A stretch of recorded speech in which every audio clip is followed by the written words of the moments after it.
Hey guys, this is Metiri Dubstep, and here's the last part of the advanced, quote-unquote, dubstep tutorial, and we're going to be mastering our track. So what I did is I added this empty MIDI track, or this MIDI clip, so that it would last as long as the end trail of this delay lasts. So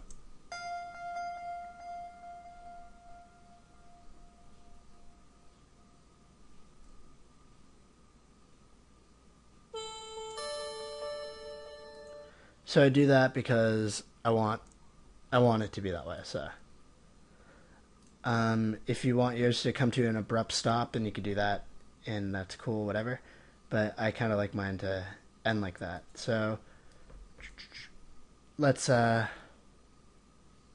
make sure everything's okay.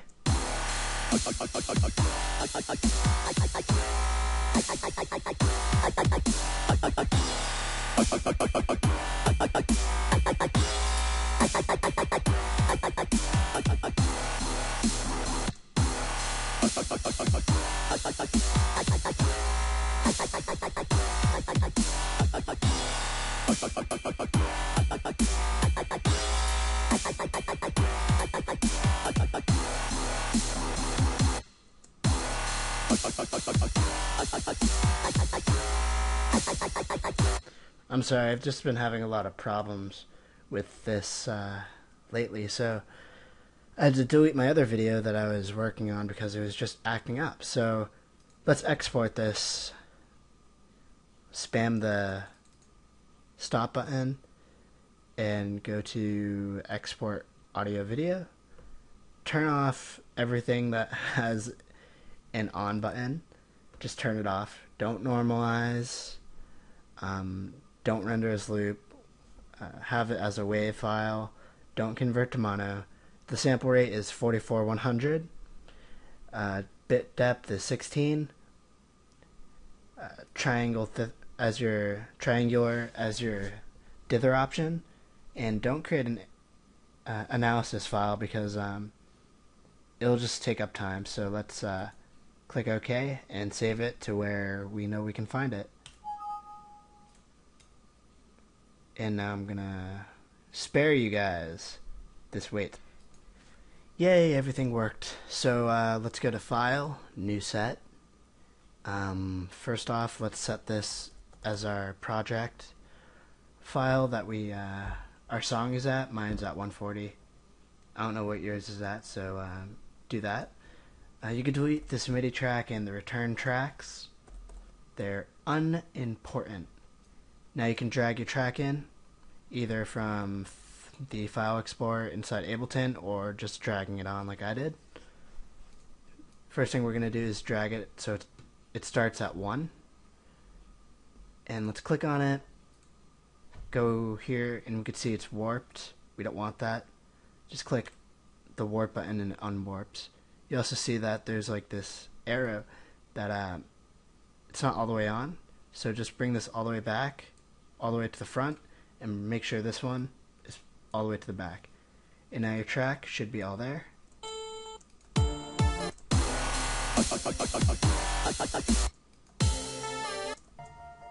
And it sounds good, but it's not. No, I'm playing.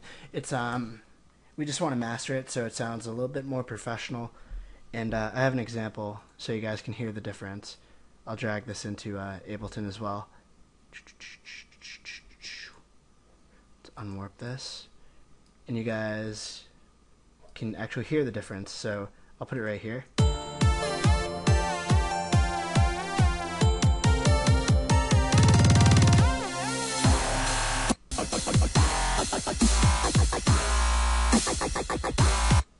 That's like the here's the unmastered one first.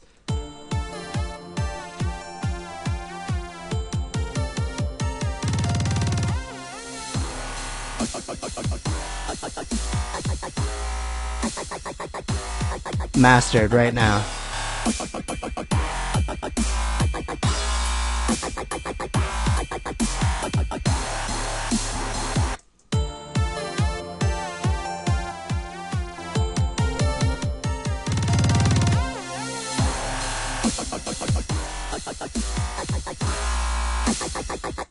So you can hear there's a big quality difference. Let's take this. I'm just going to even this out. Let's take this, open up our master, just click on it, master, and drag in an Ozone 5. It looks scary, just close out of the presets. It's pretty simple. We have our limiter right here, which we're going to turn on first. Put the margin to -0.0. -0.3, I'm sorry. Bring the threshold straight down to -4, and let's hear how this sounds.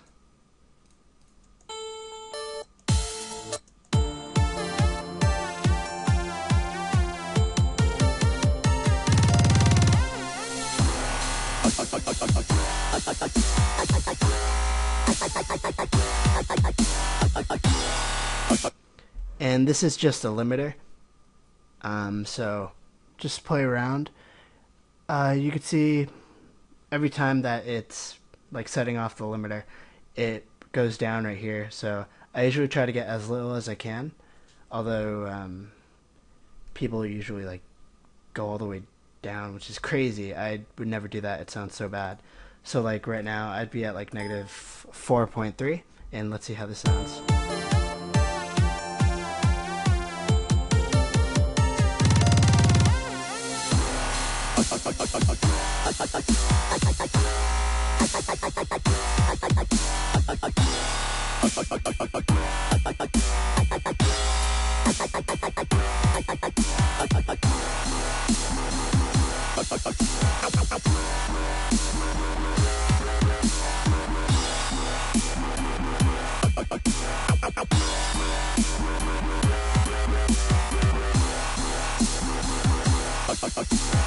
So that is looking pretty good actually. And do you see this like dithering type? You just want to click once. It should say MBIT plus. Keep everything the same, and also click on this DC filter. This is just like so bits and pieces don't get lost while you lower the file format to like something like an MP3. And let's go over to the equalizer. Just click on this big button, click on, and right where it says stereo, click that arrow. It should say mid and side. And let's do this. So let's go to the second one, and let's turn on the third one. For the second one, for the frequency, let's do 55. Let's bring it up 1 decibel, and let's make the Q 12. And for number 3, let's bring it to 110. Bring it up 1 decibel, and let's bring it up 12 as a Q. So we could turn off these other ones too, like 4, 1, and whatever. So it's just these two. And actually, let's keep on 1 and 8, just in case we want to do something after. So now let's click on this blue button, which is the side button. We could even solo the sides, which is kind of cool, but let's just keep it as it is. And let's turn off everything but 1 and 8. And let's put 1 for the frequency to 200. Bring it down -0.5. Keep the Q as 1. And for this high shelf, for number 8, let's go to, let's try 9500, or let's try 8000 actually. 8 kilohertz. Let's bring it up 1 decibel, and let's keep the Q as 1. And what this is we're EQing the sides, and we're EQing the middle, so the center. So like if you're wearing headphones, which you should be if you're mastering, you'll be able to tell. You could bypass and listen to the effect. It's pretty crazy. So now let's go into, how about dynamics? So let's click on this big button. Let's turn it on. Let's bring the threshold down to -2.3. This is like a rough area. Let's bring this one up to -3.5, and let's put our compressor ratio to 1.5. The attack of this up to like 263 is good, and then bring the release up to 282, around there. And let's just solo this band and listen.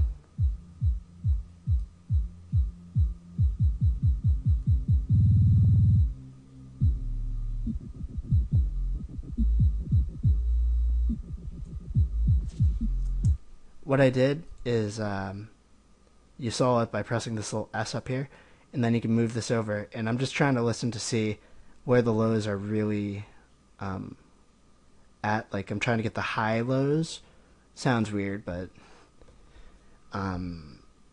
it all comes together. So that sounds pretty good. Now let's go to stereo imaging. So turn it on, and then whatever, you can slow each different one.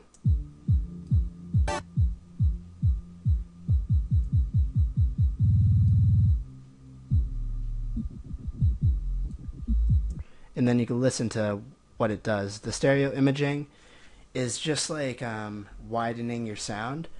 I usually do a lot more on the highs. I don't do anything really with band 2. I do a little on band 3, and then a small, very, very small amount on band 1. So you could solo each band by pressing the S. So let's solo this low band.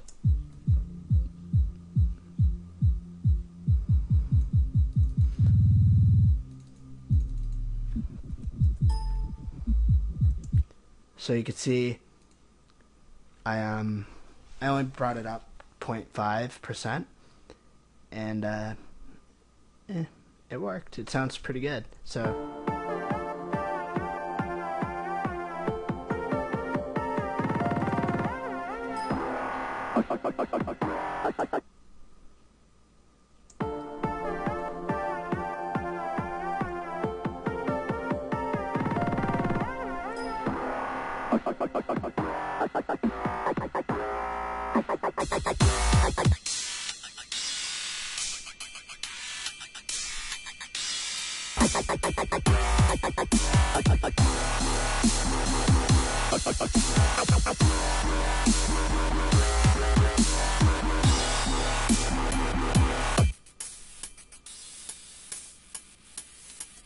I love widening the crap out of this high band. I think it just gives it like a super cool hi-fi sound. So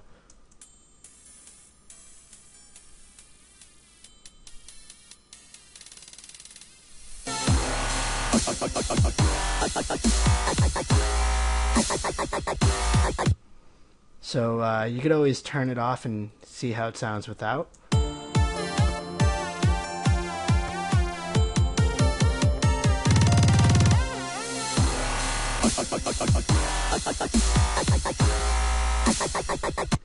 And I think it sounds just so cool. It sounds like a little bit more metallic-y, and it's just overall really cool sounding. We could turn on just a very, very, very small amount of reverb. Just go to this wet mix and put it up like 0.5. You really don't need to put that much on. You don't even need to put on reverb if you don't want. I'm just showing you guys what everything does in here. Harmonic Exciter. It kind of how do I explain it? Good. It kind of like adds frequencies, I guess you could say. So let's put it on tape mode, and we could solo one of the bands, and you'll be able to hear exactly what it does. So let's solo this low band, which is red, and put up the amount.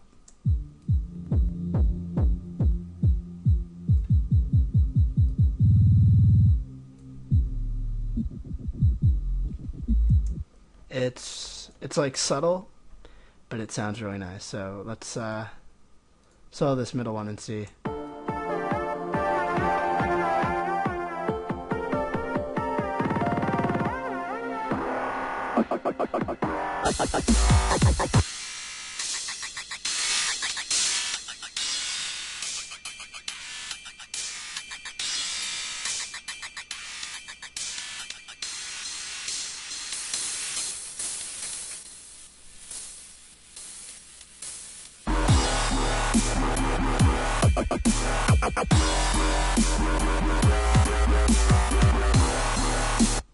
So that sounds pretty good.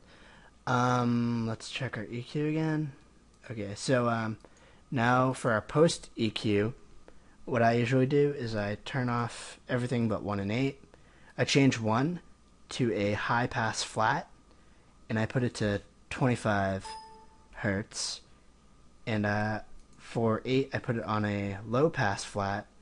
I put it up to 20k hertz, and that's just to cut off any low sub frequencies and super high frequencies. And that should sound pretty good, so let's take a listen.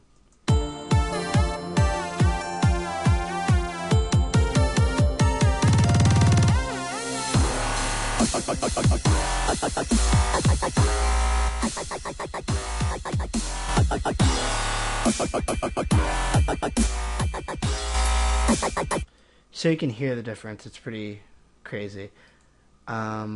Let's just use Ableton's limiter. Just drag it in. Let's put the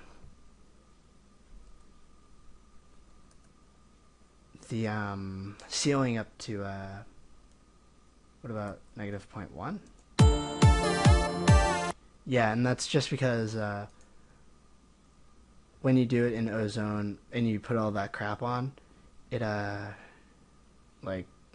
it gains volume, so it starts to clip on the master. So I just use this as a little limiter. So that's about it for mastering. You could save and export this, which I'm gonna do.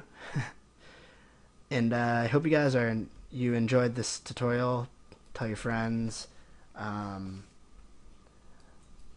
Just tell me what you guys want for a tutorial, and I'll think about doing it. So also check out my free pack of massive presets. There's like 17 in there. I only spent like 5 minutes making each of them, so it's not like the best quality, but if you guys really like it, or if you want to see like better quality patches, then just go on there and comment and tell me that you guys want to see it, and I'll put up a new one. So thanks for watching, and like, comment, subscribe. Bye.